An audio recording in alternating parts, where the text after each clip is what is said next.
Olá, seja muito bem-vindo a mais uma aula de papiloscopia forense e reconhecimento facial. Na nossa aula de hoje, daremos continuidade ao aperfeiçoamento da matéria com uma vertente, é bem verdade, prática, vertente prática de local de crime. Então, na nossa conversa inicial, primeiramente, eu quero apresentar para você que nós veremos as impressões digitais no que diz respeito ao seu contexto de encontro em locais de crime. Afinal, uma impressão, ela pode estar presente em um copo, ela pode estar presente em um volante, em um câmbio de veículo automotor, ela pode estar presente em uma série de superfícies, inclusive na própria maçaneta desta porta. Logo, estudar, conhecer esse contexto é fundamental, até porque a perícia exige deste detentor do conhecimento, desse expert, esta visão, esta checagem, esta vivência ou experiência em campo. Além disso, claro, nós veremos que a classificação das impressões digitais podem se dar em impressões perceptíveis ou visíveis, impressões que são moldadas, ou ainda impressões que são latentes. Vale dizer, a impressão latente é aquela que não é visível a olho nu. Se você observar em um ambiente os copos que ali se encontram, muitos deles você não vai conseguir detectar bem uma impressão digital, o que demanda o que nós conhecemos como revelação. Nós temos que revelar esta impressão digital. De que maneira? Ora, existem diversos reveladores. Nós começaremos trabalhando os reveladores do tipo pó. Temos também os reveladores líquidos e os reveladores em forma de vapor, como é o caso do iodo, como é o caso do cianoacrilato, que você às vezes não conhece por esse nome, mas ele é a famosa supercola, para alguns super bonder, né? E por último, nós temos a coleta. Afinal, eu consegui detectar e revelar esta impressão digital, agora eu preciso coletá-la e, óbvio, realizar o registro fotográfico desta impressão. Nisso, nós estudaremos todas as técnicas, ou pelo menos boa parte delas, no que diz respeito a todos os detalhes, neste nosso último tópico da aula de hoje. Vamos começar?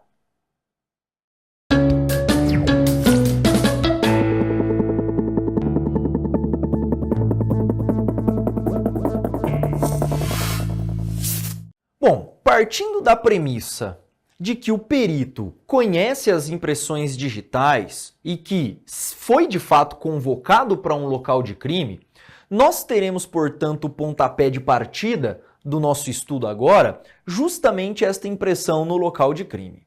Num primeiro momento, cabe asseverar o seguinte: na rotina de um perito ou ainda de um papiloscopista, é comum que sejam encontradas em local de crime ao menos dois tipos de impressões.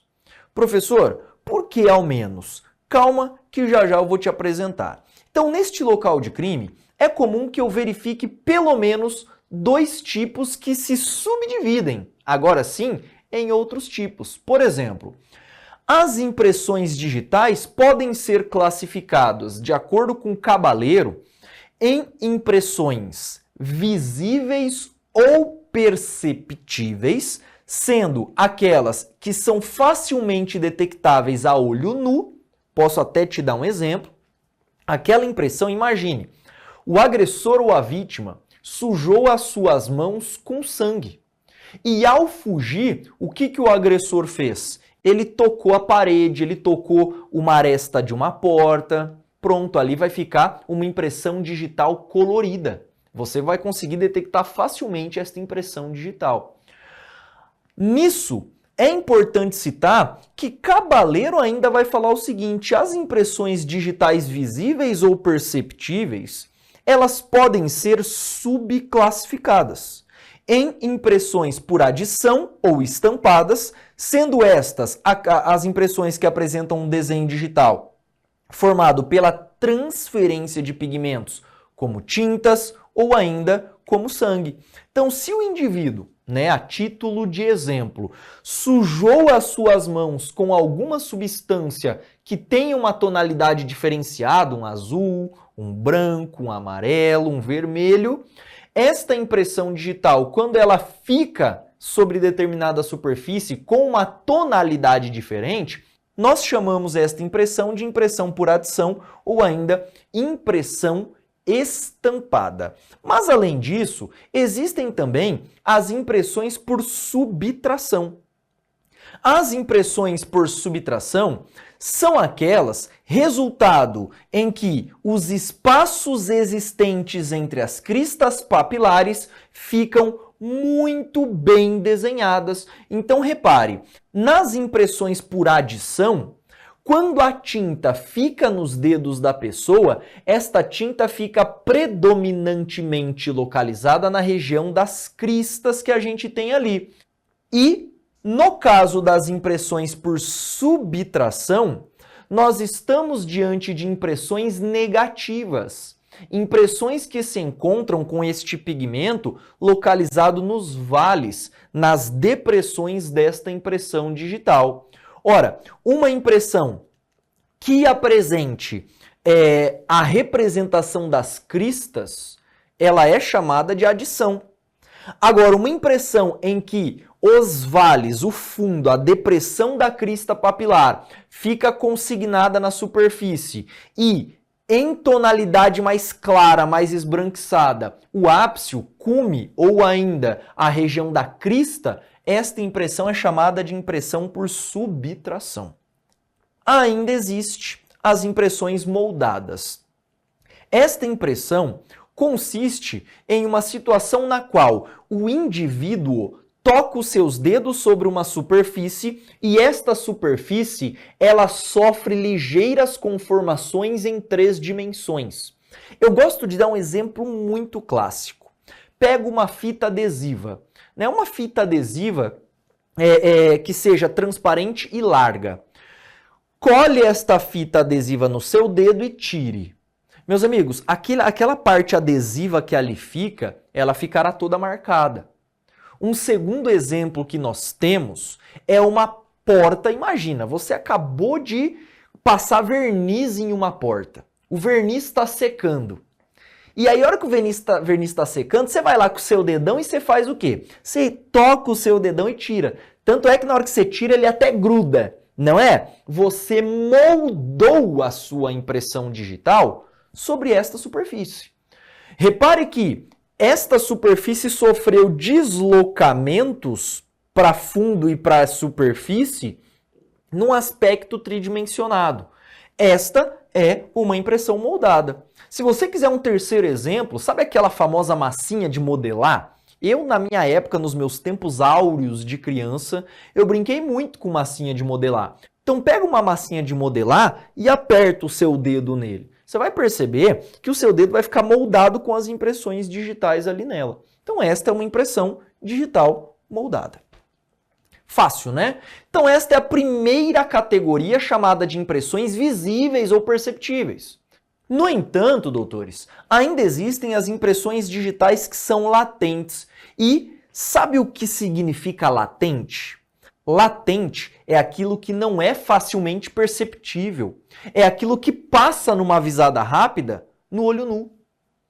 Então, algo latente que eu poderia citar para você é justamente o chão que eu estou pisando agora.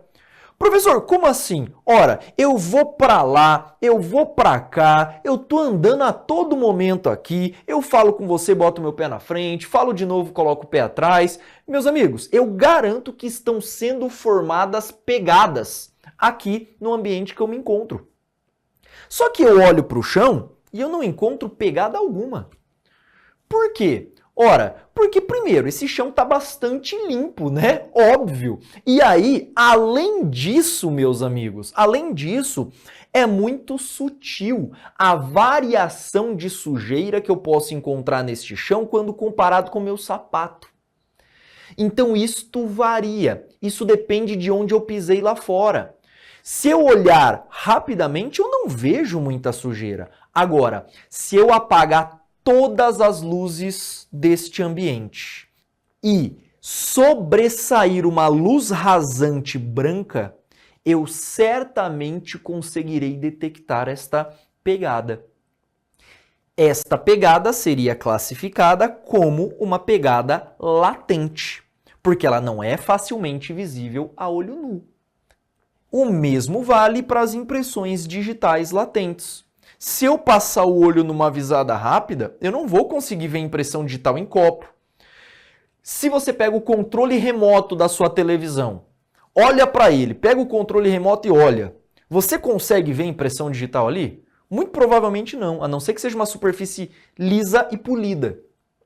Pega o seu mouse, o teclado do seu computador, veja se você consegue ver impressão digital ali. Muito provavelmente não. Esta impressão eu garanto que está ali, só que ela não está visível. Portanto, é uma impressão latente. Neste caso, são as impressões de maior importância para a perícia, né? Sendo estas impressões aquelas que não podem ser vistas facilmente, exigindo-se, portanto, métodos de revelação, como é o caso que eu citei para você aqui, a luz forense, ou ainda a utilização de alguns tipos de reagentes. É importante sempre a gente lembrar que o resultado deste desenho digital será proveniente da liberação de algumas substâncias pelas glândulas sudoríparas das mãos, ou ainda por transferência de contato entre outras superfícies. Eu vou te dar um exemplo. Eu estou falando com você, imagina que o ar-condicionado da sala não estivesse ligado e estivesse fazendo 40 graus aqui. Eu passo a mão no meu rosto e continua a nossa aula. Meus amigos, no meu rosto certamente impende oleosidade. Esta oleosidade passa para as minhas mãos, que consequentemente passa para uma superfície que eu toco. Então essa transferência é uma transferência por contato. Agora, se eu tenho glândula sebácea, por exemplo, no meu rosto, de um lado, por outro lado, e isso você já estudou aqui, você sabe que nas mãos não existem glândulas sebáceas, existem glândulas sudoríparas. E é daí que vem a importância de você conhecer que as glândulas sudoríparas liberam substância conhecida como suor, e este suor, por exemplo, contém substâncias orgânicas como os aminoácidos, contém cloro, contém uma série de substâncias. Estas substâncias podem ser detectadas por reagentes. Bacana? Então esta seria a ideia dos métodos de revelação de impressão digital. Portanto, nós utilizamos os reveladores sempre em impressões digitais, que são impressões conhecidas como impressões latentes. Neste sentido, a perícia ela não deixa de ser, meus amigos, a perícia papiloscópica, ela não deixa de ser uma perícia técnica e que, claro, exige muita expertise por parte do profissional analista. Nesse sentido, existem algumas recomendações que são levadas em conta na hora de se realizar esse exame. Óbvio, quer ver só como faz sentido, como isso é extremamente simplório? Quando convocado para um local de crime, o perito ou papiloscopista ele deve registrar todo o local com imagens e também essas imagens precisam estar afastadas, de média distância e em detalhes. Eu vou dar um exemplo. Quando eu sou convocado para um local de crime, quando um delegado requisita a minha presença em local de crime, eu fotografo o ambiente. Imagina que o meu vestígio de interesse seja uma faca que ali se encontra. Eu tiro uma fotografia ampla de todo o ambiente para localizar esta faca lá no local. Eu tiro em média distância e, por fim, em detalhes. Esta fotografia em detalhes, de fato, vai diferenciar esta faca de outras que sejam mais semelhantes. Então esta seria a ideia que a gente tem das primeiras fotografias.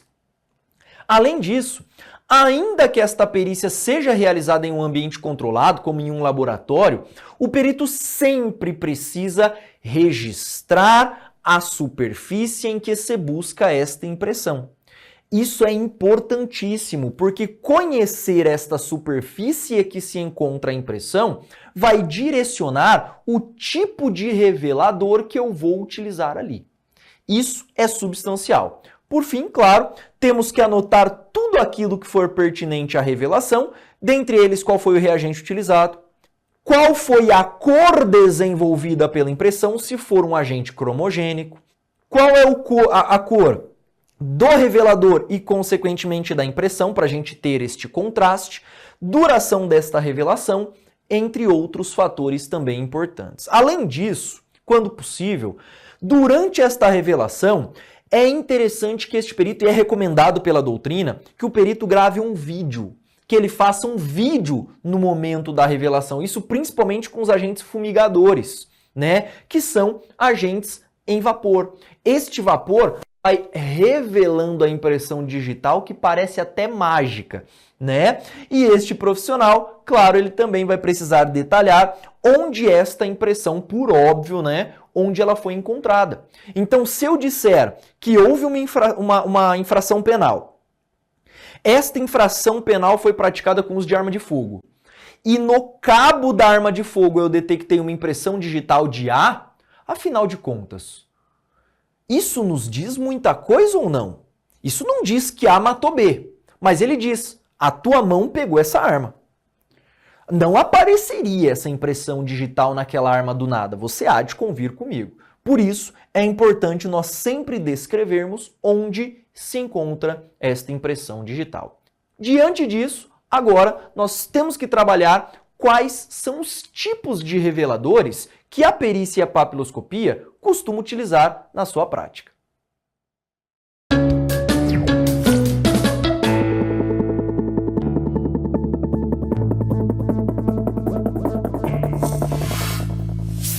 Agora, nós vamos começar o nosso estudo dentro do tema dos reveladores de impressão digital.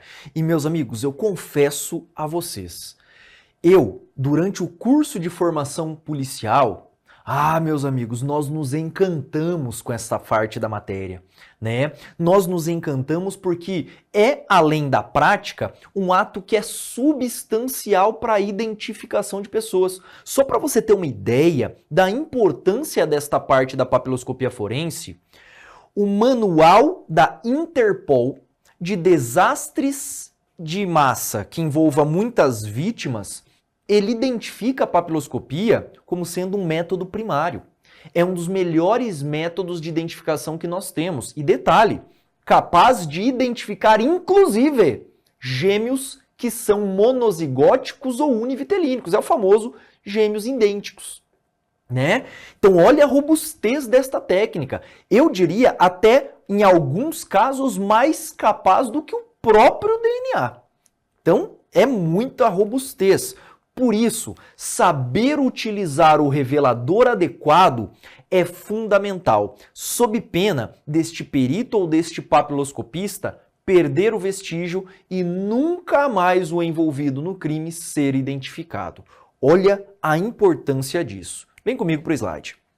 Então agora, nós começaremos a trabalhar os pós. Então, primeiramente, eu tenho que apresentar para você os pós-reveladores. Bom, dentro do tema de reveladores, eu falei para você, lá na nossa conversa inicial, que os reveladores podem ser físicos, que são os pós, eles podem ser líquidos ou eles podem ser gasosos. Neste primeiro momento, dentro da temática de pó, que vem a ser um revelador físico, repare, o princípio da técnica se dá da seguinte maneira.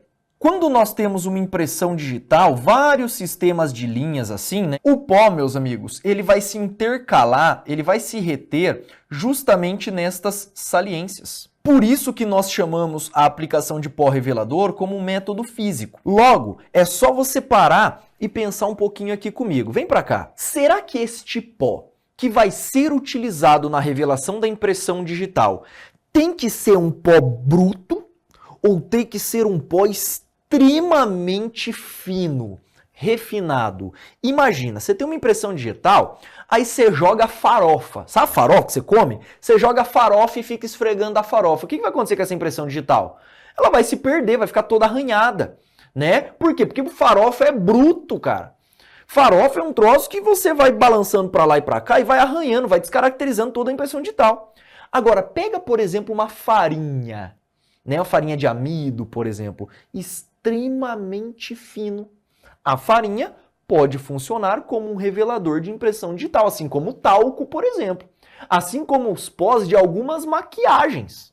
Olha que legal. Então este pó é muito importante que ele seja extremamente fino. Um pó muito delicado que é capaz de se depositar nestas diferenças de gradações que nós encontramos no ambiente no dactilograma. Vamos para o slide. Então, dentro destes pós impregnadores, existem os chamados reveladores físicos, como os fluorescentes, e também temos que nos lembrar dos pincéis. Meu amigo, o pincel, ele tem que apresentar cerdas longas e extremamente finas. Além disso, nós precisaremos também de uma fita adesiva. Eu vou dar um exemplo para você. Vem para cá. Meu amigo, minha amiga, você não vá me passar, por favor, um pincel que você pinta a parede numa impressão digital. Porque aquele pincel de pintar parede, ele é um pincel com cerdas ou cerdas extremamente rígidas. Se você me passar um pincel rígido na impressão digital, você vai perder essa impressão. Logo, os pincéis, por exemplo, de fibra de carbono, dentre tantos outros, com lãs muitas vezes, estes pincéis são pincéis que apresentam cerdas bem longas. E mais, estes pincéis, eles não serão passados assim na impressão digital, não. Para que nós possamos aplicar um pó, que é um revelador físico, eu vou colocar este pincel sobre a superfície e vou fazer movimentos giratórios neste pincel. Logo, são características marcantes destes pincéis: cerdas longas e movimento giratório, além, claro, da cerda ser fina. Não pode ser cerdas muito espessas, sob pena também de perder essa impressão digital. Neste sentido, existem também os pós-óxidos. Pó óxido, meus amigos, normalmente é um pó que tende a apresentar uma variedade maior no mercado de tonalidades mais escuras, tá? Normalmente marrom ou negro. Existem pós-óxidos que são brancos? Sim, óxido de cálcio e por aí vai. Aqui existe um tal de um pó muito famoso na prática da perícia, que é o negro de fumo, que nada mais é do que um pó de carbono. É como se pegasse um carvão, triturasse o carvão em fragmentos extremamente pequenos, formando aquele pozinho da própria fumaça. Então esta vem a ser uma primeira modalidade de pós reveladores. Existem ainda pós que são metálicos. Neste caso, o pó ele vai ser brilhante e normalmente acaba sendo utilizado em superfícies que são extremamente lisas. Não é bom a utilização de pó metálico em superfície que é rugosa, que é não lisa. Existem também pós magnéticos.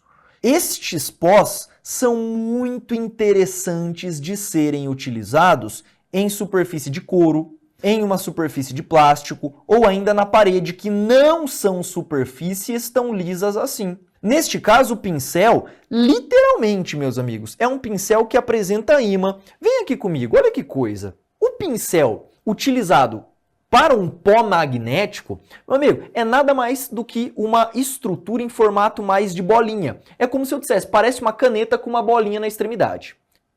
Ali, eu colocarei um ímã e este ímã atrairá os pós que são magnéticos. Então, este pó feito, por exemplo, por um elemento magnético, existem diversos lá na química, Este pó, ele vai se sentir atraído por este ímã, só que conforme os pós vão se depositando uns sobre os outros, ele tende a ficar mais decadente nas regiões das extremidades. Então, você vai pegar esse ímãzinho, vai passar o pó na superfície, vai ficar brincando com este ímã, jogando o pó para lá e para cá, Até que este pó cubra toda a superfície da impressão digital. Olha a vantagem deste método, doutores. Na utilização do pó magnético, nós não teremos contato físico entre cerdas e impressão digital, diminuindo o risco de perder esta impressão digital. Por isso que o pó magnético hoje é um dos fatores mais utilizados mais empregados na identificação das impressões digitais. Volta para cá. Manipulação destes reveladores pós. Como eu havia dito, existem algumas etapas caso o perito suspeite que em determinada superfície exista uma impressão digital. A primeira etapa é a aplicação do pó, seguido de movimentos de rotação e afastados deste pincel, que é o nosso passo 2. Por fim, meus amigos, nós temos um passo 3, que nós veremos inclusive a seguir, que é a utilização da fita. Após revelada esta impressão digital, nós utilizaremos a parte adesiva de uma fita para, de fato, coletar esta impressão. Neste esquema, eu apresento para você um pincel. Olha o tamanho desta cerda, meus amigos. Cerdas extremamente longas, em que o cabo deste pincel é arredondado para facilitar o movimento de rotação. Diante disso, assim, nós superamos o estudo relativo a reveladores pós e temos que prosseguir para o estudo dos reveladores líquidos.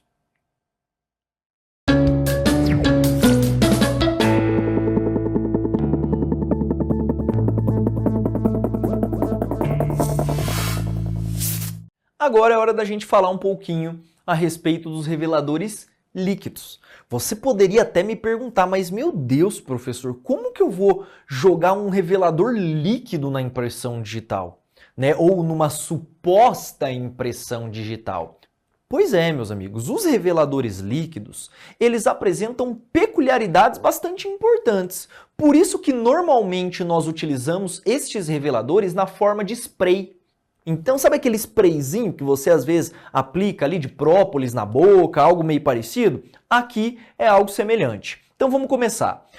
Primeiro, os reveladores líquidos normalmente se encontram na forma de borrifadores e, portanto, serão aplicados em spray. Eu produzo esta solução, coloco no borrifador e, neste caso, vou utilizar um spray.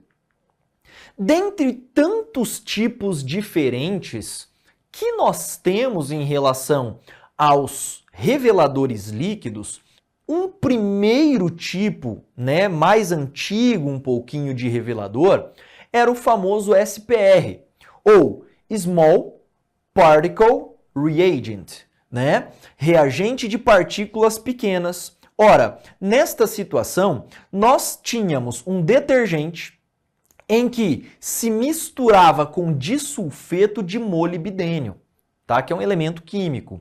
Neste caso, era possível nós detectarmos, presta atenção agora, impressões em superfícies que estavam úmidas. Professor, mas como assim? Imagina um vidro, um para-brisa, O para-brisa, ele tem uma mancha de impressão digital, só que naquele dia choveu ali. Naquele dia choveu. E aí, o que você vai fazer? Você vai ficar esperando secar? Não precisa? Como é que é isso? Ora, neste caso, você pode borrifar sobre esta superfície o SPR. Ele vai retirar, principalmente por conta desse agente emulsionante, que é o detergente, mas é um detergente bem diluído, Não é muito concentrado, senão você descaracteriza muitas vezes essa impressão digital. Então, com este elemento, você consegue muitas vezes melhorar o perfil desta impressão digital e, de fato, revelá-la. E aí você tem esta peculiaridade. E aí existem SPRs de diversas cores no mercado. Tem vermelho, tem azul, normalmente violeta e por aí vai. Falando em violeta, existe um segundo revelador, esse é bastante utilizado, principalmente para detecção de impressões digitais que são gordurosas, que é a famosa violeta genciana. Se eu tiver esta violeta genciana incrementada ao meio em que há uma impressão digital formada pela transferência de gordura, o sujeito passou a mão no rosto e colocou e a posicionou sobre uma superfície. Eu posso me valer, dentre tantas alternativas, da própria violeta genciana, que vai apresentar esta tonalidade. Eu posso borrifar sobre esta superfície, nesse caso superfície seca, Eu vou borrifar a violeta genciana e vou me valer de uma fita adesiva. Neste caso, a fita adesiva, né? Claro que eu vou aplicar esta violeta genciana, eu vou esperar secar e aí sim eu vou utilizar esta fita adesiva. Não vou fazer tudo molhado, senão vai virar uma lambança isso daqui lá na hora de você revelar. Outro ponto muito importante, meus amigos, aqui é substancial, é questão de sobrevivência você dominar o Comassi Blue, ou chamado também, melhor dizendo, um segundo reagente conhecido como Amido Black. Então, o Amido Black ou Comassi Blue são elementos, presta atenção e agora cuidado, que ao interagir com uma superfície, se ali houver aminoácidos, o Amido Black ou Comassi Blue vai permitir, portanto, a visualização de uma mancha de tonalidade azul bem escuro, violeta bem escuro, quase que enegrecida. Olha que coisa, coloração azul em diversos tipos de superfície, é um azul bem assim marinho, um azul muito escuro. E qual é a relevância disso? Ora, o indivíduo, ele estava com a sua bota suja de sangue, andou por aquele local, veja, e percebendo que neste local ele andou com sangue, ele vai e limpa com pano. O sangue fica todo borrado, mas quase que não dá para ver mais esse sangue. Ora, se eu espirrar neste local um Amido Black com azul Comassi, ou Comassi Blue, alguns chamam, né? Eu consigo detectar esta impressão lá no chão. A impressão da bota do sujeito ou ainda do pano esfregado neste chão. Como o sangue é extremamente rico em aminoácidos e estes compostos têm tropismo pela ligação a aminoácidos, isto dará uma tonalidade genciana, violeta, né? Uma tonalidade bem azulada. Além disso, existe um outro componente conhecido como púrpura de Hillman, ou ainda ninidrina. Meus amigos, a ninidrina é a queridinha dentre tantos reveladores do tipo líquido. E esta ninidrina, ela é muito utilizada, sabe para quê? Para superfícies porosas como o papel. Professor, mas eu consigo identificar uma impressão digital em papel? Ah, meus amigos, consegue. E esta púrpura de Hillman também tem tropismo por aminoácidos, sendo que este elemento exige um aquecimento para que se revele esta impressão digital. Ele também é bastante fotossensível. Então, o que a gente costuma fazer em se tratando da ninidrina? Ora, se eu tiver suspeita de impressão digital em papel, eu posso borrifar esta púrpura de Hillman. Normalmente na prática a gente tem que fazer algumas gambiarras, né? Eu coloco um secador ali, né? Eu vou levemente com o secador, o ar quente passando ali. Essa temperatura elevada potencializa a revelação e a acelera. Por isso que eu consigo detectar muito bem esta impressão também numa tonalidade mais azul, mais violácea. Além disso, outro revelador é o DFO e a diaminobenzidina. O DFO, meus amigos, é um revelador muito parecido com a ninidrina. Muito parecido. O diferencial, detalhe, a ninidrina, ela tem tropismo por ligação peptídica, portanto, intercala-se entre aminoácidos. Aqui no DFO, muito parecido. Só que o DFO, ele tem uma peculiaridade. O DFO, ele é um agente fluorescente. Olha que coisa, quando eu incido luz ultravioleta nesse DFO e também associar o aquecimento igualzinho na ninidrina, eu consigo ver uma impressão digital em um ambiente que está mais escuro. Esta vem a ser a vantagem de utilização do DFO. E detalhe, o DFO costuma ser uma substância bem menos tóxica do que outras. Por isso acaba sendo uma alternativa bastante marcante para os peritos que precisam se valer desta ferramenta. Temos também a diaminobenzidina. A diaminobenzidina, ela também é muito utilizada para detecção de manchas de sangue, sendo que exige uma atividade peroxilítica da hematina. Como assim, professor? Ora, a hemoglobina, ela é basicamente uma substância que tem uma atividade de catalase, né? Ela tem uma capacidade de oxidação. E aí, veja, esta atividade de peroxidase ou seja, de quebrar peróxido de hidrogênio em água e oxigênio livre, ora, isso aqui é importante para que nós consigamos detectar essa mancha de sangue. Então, a diaminobenzidina, o que acontece? Ora, quando você tem esta atividade peroxilítica da hemoglobina atuando diretamente sobre a diaminobenzidina, ela vai, portanto, alterar a coloração desta diaminobenzidina caso ali exista um componente com atividade peroxilítica, que é o sangue. Então, se tiver sangue ali, o sangue com esta atividade de peroxidase, ela vai justamente o quê? Alterar a estrutura química da molécula, fazendo com que ela adquira uma tonalidade diferenciada. Ok? Só que nós temos um problema, doutores. A diaminobenzidina, ela costuma ser levemente tóxica e irritante para a pele. Portanto, nós não temos uma aplicação tão ampla assim deste componente. Temos também que falar a respeito do nitrato de prata. Uma solução de nitrato de prata pode ser borrifada sobre uma superfície, mas presta atenção. Eu falei de púrpura de Hillman, eu falei de diaminobenzidina, eu falei de violeta genciana. Estes componentes, presta muita atenção, normalmente revelam uma impressão na tonalidade violeta, na tonalidade azulada. Portanto, esta superfície é mais recomendável que ela seja clara, para dar o contraste. Agora, repare no nitrato de prata. Meus amigos, nós vimos que no suor, notadamente das mãos, né, nós temos a liberação de íons cloro. E o nitrato de prata, nesse segmento, ele tem também este tropismo, né, por íons cloro. Diante disso, ele tende a precipitar e formar um sal precipitado, insolúvel, em tonalidade cinza. Então, o nitrato de prata ele não se liga a aminoácidos como os demais. Ele se liga a íon cloro. E ao formar o sal com íon cloro, este sal precipita e deixa uma tonalidade acinzentada, mais enegrecida, levemente enegrecida. Veremos até algumas imagens sobre. Ok? É importante dizer que como nós utilizamos nitrato de prata para detecção de íons cloro, eu somente posso utilizar após a ninidrina e também o iodo. Tá? Isso é importante da gente falar. Diaminobenzidina, a gente tem aqui também, né, que é essa questão relativa a manchas de sangue, também funcionando como componente irritante. A gente já conversou um pouquinho, inclusive, sobre ela.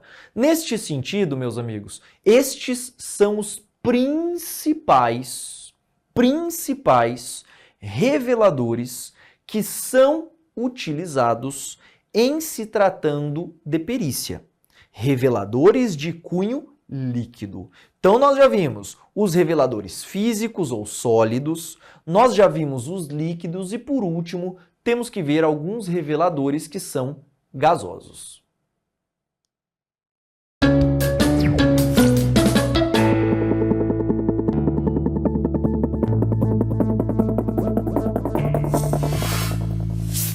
Vamos conhecer a partir de agora alguns reveladores gasosos de impressão digital. Você talvez, neste anseio, poderia até me indagar: professor, mas como assim? Um revelador em forma de vapor, em formato de gases, né? Como que é possível? Isso daí não vai impregnar a impressão digital. Por isso, meus amigos, que muitas vezes, no emprego de um revelador que é em forma de vapor, nós precisamos nos valer de ferramentas muito específicas, como é o caso do fumigador ou ainda da câmara de fumigação. Vamos ver isso? Vem para o slide comigo. Então, dentro dos reveladores em forma de vapor, primeiramente eu quero mostrar esse desenho aqui para você. Olha que coisa. Meus amigos, o fumigador, neste caso do exemplo de cianoacrilato, ele parece muito uma caneta, né, que quando você aciona, aqui dentro existe uma substância líquida que vai ser vaporizada por aquecimento. Parece muito aquela história de cigarro eletrônico, né, que o pessoal tem, muito parecido inclusive. Então aqui nessa pontinha vai sair o tal do vapor.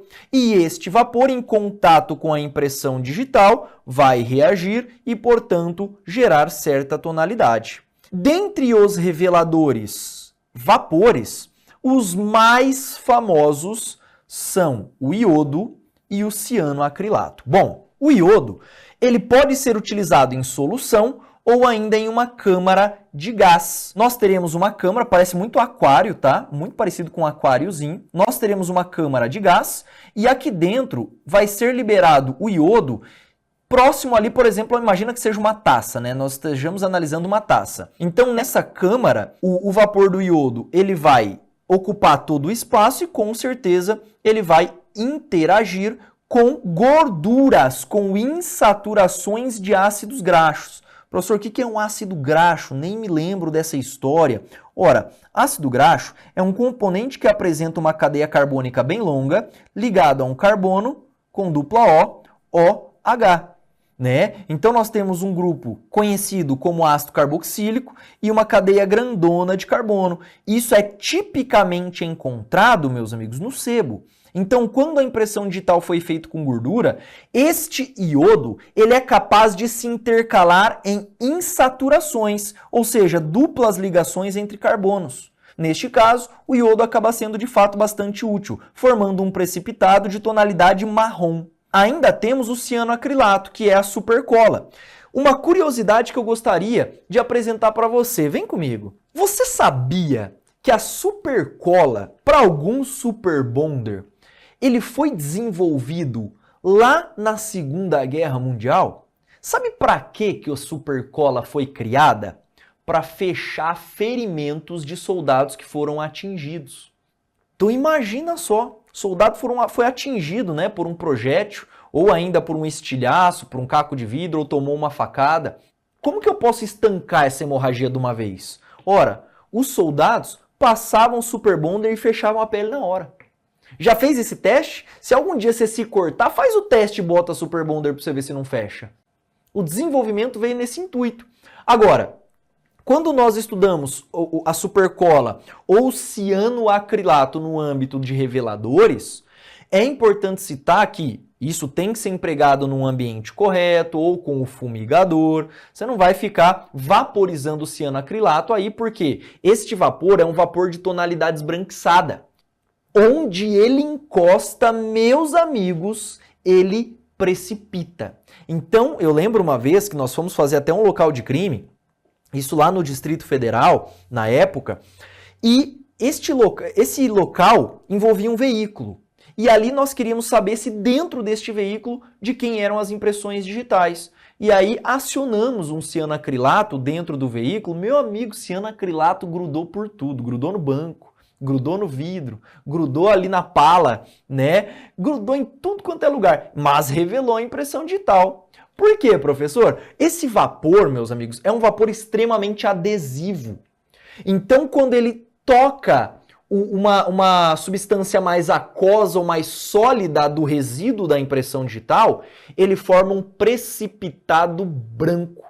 Por isso que ele é muito útil, por exemplo, para superfícies que não são lisas, como um painel, muitas vezes, de um veículo. Olha que coisa, nós podemos utilizar o cianoacrilato com o fumigador justamente na expectativa de conseguir uma impressão de uma superfície que não é muito lisinha, não. Diante disso, eu trouxe aqui para você, né? Ele foi desenvolvido para fechar ferimentos na guerra e normalmente costuma ser utilizado junto com este fumigador. Agora, eu quero apresentar para você algumas impressões digitais e também, neste primeiro caso, uma impressão de solado feito com Comasse Blue. Então, neste primeiro esquema, nós temos um solado de uma botina ou de um sapato, alguma coisa do tipo, que foi corado com Comasse Blue. No segundo caso, na nossa letra B, uma impressão digital formada com spray de ninidrina. Na nossa letra C, nós temos aí o cianoacrilato, só que este cianoacrilato que foi revelado, o perito ele combinou uma técnica de pó. Olha que interessante, o cianoacrilato, meus amigos, vai basicamente apresentar, melhor dizendo, nitrato de prata, perdão. O nitrato de prata, ele vai ficar com essa tonalidade mais escura, mais acinzentada.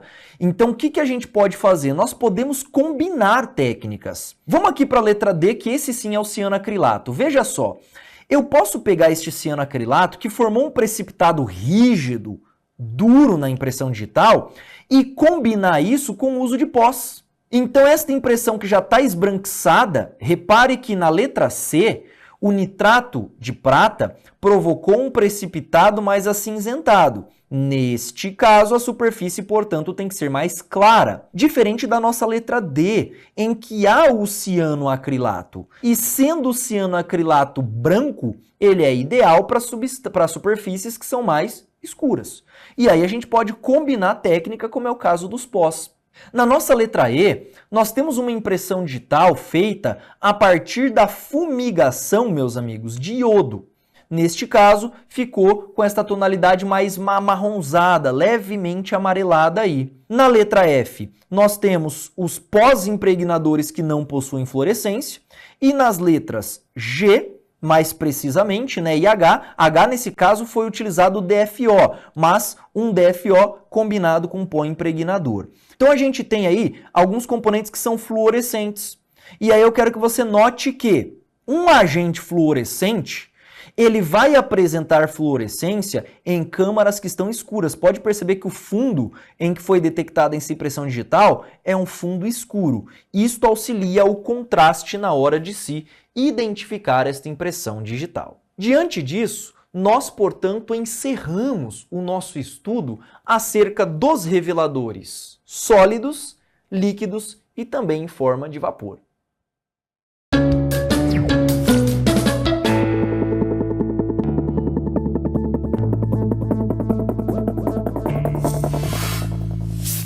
Vamos agora estudar como que se dá, de fato, esta coleta da impressão digital que já foi revelada.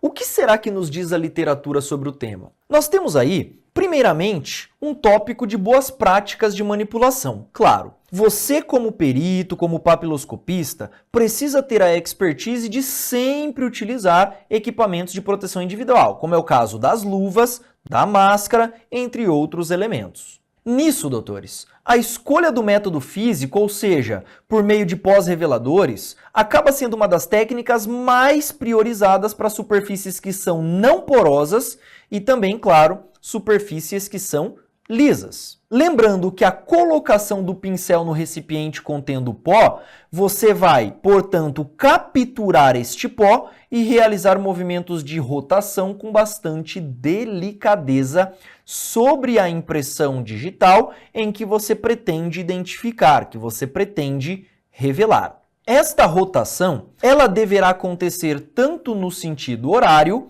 quanto no sentido anti-horário. E em havendo uma impressão digital, nós temos que registrá-la e realizar o levantamento desta impressão. Professor, o que é isso? Vem comigo. Primeiro, conseguir identificar esta impressão digital, eu tenho que registrar. Eu preciso tirar uma foto com muita qualidade e com uma proximidade bastante ampla. Além disso, eu tenho que coletar esta impressão digital também ali identificada. Temos ainda que tomar alguns cuidados importantes na manipulação desta fita adesiva. Numa primeira análise, nós não podemos colar a parte da fita nas luvas, lembrando que você vai estar de luva, fica complicado manipular uma fita dessa forma, né? Ou ainda nos seus dedos durante a manipulação do carretel da fita. Deve-se também deixar pelo menos 2 centímetros de margem em cima e abaixo da impressão que é coletada.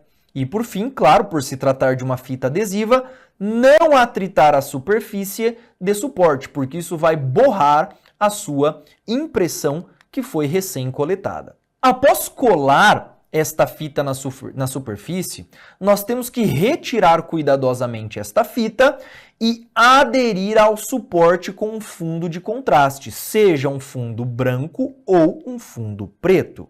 Lembrando que a identificação do vestígio é sempre relevante para a cadeia de custódia, ou seja, eu tenho que registrar onde eu coletei esse vestígio, quando eu coletei esse vestígio, quem coletou este vestígio, são todos elementos referentes à própria cadeia de custódia. E por fim, eu apresento para você uma tabela. Tabela esta em que vai relacionar tipos de superfícies e os tipos de métodos mais indicados. Por exemplo, numa superfície lisa e não porosa, eu costumo utilizar mais pós impregnadores, seguido de um cianoacrilato, associado a pós. Eu posso utilizar iodo, o spray de SPR ou ainda nitrato de prata, principalmente para a superfície que é metálica. Já se a superfície for irregular e não porosa, eu vou me utilizar de cianoacrilato com ou sem a utilização de pós complementares, principalmente em se tratando de isopor em embalagem plástica, né, sacolinha plástica, ou ainda spray de SPR também pode ser utilizado. Já na superfície que é porosa, eu vou me valer de pós impregnadores, iodo, ninidrina, DFO ou ainda nitrato de prata. Por fim, né, é o caso do papel nesse caso, posso utilizar pó impregnador? Eu posso também. E por fim, superfícies que são colantes, eu posso utilizar violeta genciana e alguns pós que são especiais para estes tipos de superfícies. Repare que a gama de reveladores à disposição do perito ela é bastante ampla. Inclusive, existe até uma maleta, né? Uma maleta da papiloscopia com uma série de reveladores que a expertise do perito vai direcioná-lo a ser utilizado, claro, em sede de local de crime.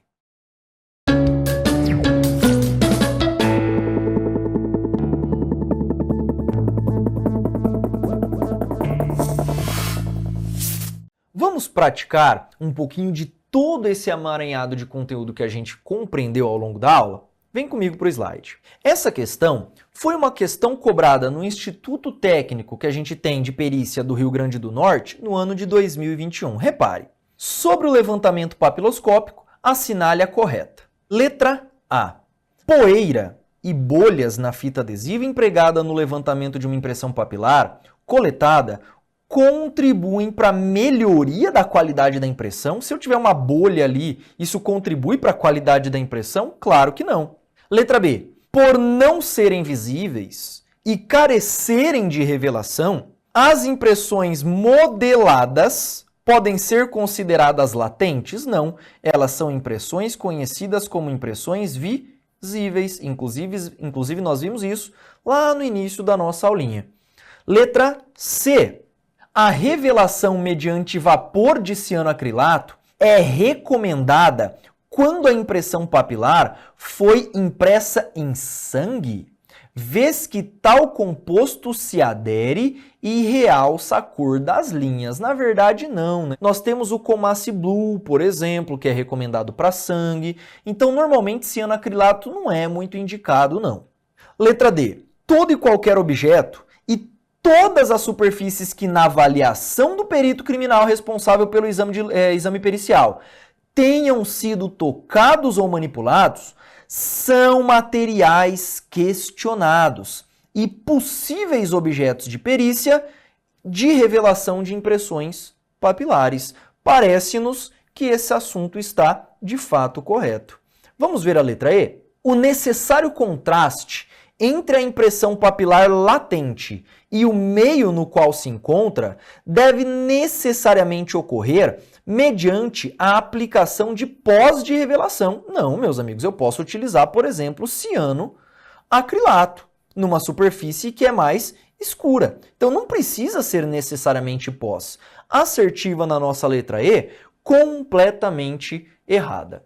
Veja que questões do tipo ou até mesmo uma análise contextual de um laudo papiloscópico com um laudo pericial, é fundamental que você conheça estas características de cada um dos reveladores, da impressão digital e também da respectiva superfície que esta impressão se encontra aderida. Com isso, a gente consegue compreender um pouquinho mais do contexto de reveladores de impressões digitais.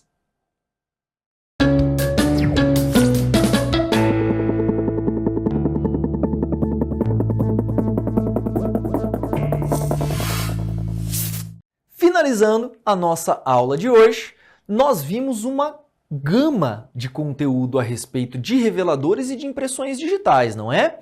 Repare que estas impressões, no início da nossa aula, nós falamos que estas impressões são encontradas em locais de crime e podem ser elas classificadas em impressões visíveis ou ainda em impressões que são latentes, sendo claro as latentes aquelas de maior importância.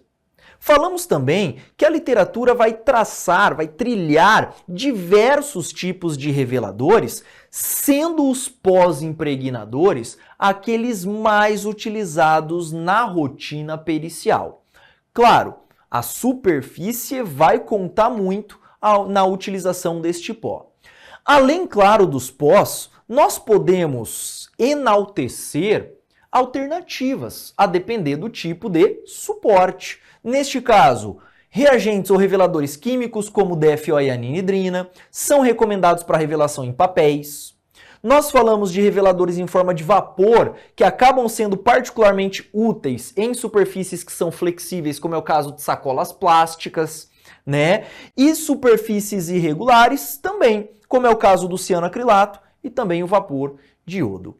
Então nós conseguimos, portanto, congregar todo o nosso conteúdo relativo a impressões digitais e como elas devem ser detectadas em sede de local de crime. Portanto, finalizamos mais um tópico da nossa matéria em se tratando de papiloscopia forense.